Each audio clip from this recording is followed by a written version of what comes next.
오늘 할 이야기는 음식 배달앱과 AI이다. 전부터 AI에 대한 관심도는 있었다. 하지만 코로나 시대를 지나면서 AI에 대한 사람들의 관심도가 매우 높아졌다. AI에 대한 활용 범위가 무궁무진하고 실제로 도움이 되었다. 특히 앱 없는 스마트폰을 만들자고 해서 플랫폼 업계들이 비상이 걸렸다. 간단하게 이야기하면 앱이 아니라 생성형 AI의 도움을 받는 것이다. 즉 AI가 우리의 삶의 비서 같은 역할을 하게 만든다는 소리이다. 그래서 전문가들은 예약이나 무언가를 대신할 수 있는 앱들이 AI의 검색을 차지하기 위해서 돈을 지불할 것이라고 예측하고 있다.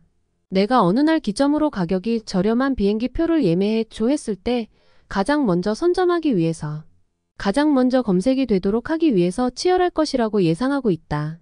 이것은 음식 플랫폼도 예외는 아니라고 했다. 하지만 나는 그것에 대해서 조금 의문이다. 배달앱을 사용하는 것은 편리함도 있다. 하지만 리뷰 이벤트라는 보너스가 있기에 앱을 이용한다고 생각한다.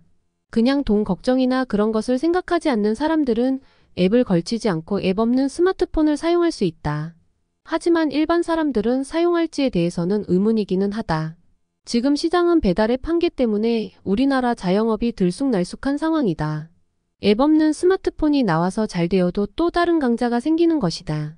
자영업자들은 거기서 검색이 되기 위해서 또 다른 광고비를 지불할 것이다. 또 그런 것을 돈을 일정 금액 주면 관리하는 사람들도 생겨날 것이다. 확실한 것은 앱 없는 스마트폰이 음식 배달앱에 타격을 줄 수 있을 거로 생각한다. 하지만 완벽하게 타격을 줄 수 있는지는 미지수이다. 요즘 사람들의 생각은 리뷰 이벤트를 당연하게 생각한다. 하지만 저것을 이용했을 때 이벤트를 주지 않는다면 굳이 이용할 필요가 없다. 물론 편리함에 대한 기대비용이지만 주문할 때 12분을 투자해 서비스를 얻는 사람이 많을 것이라고 생각한다.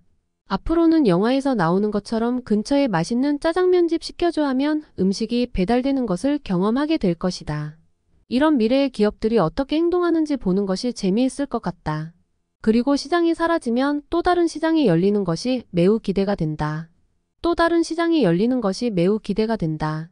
이상 자유로운 이야기였습니다.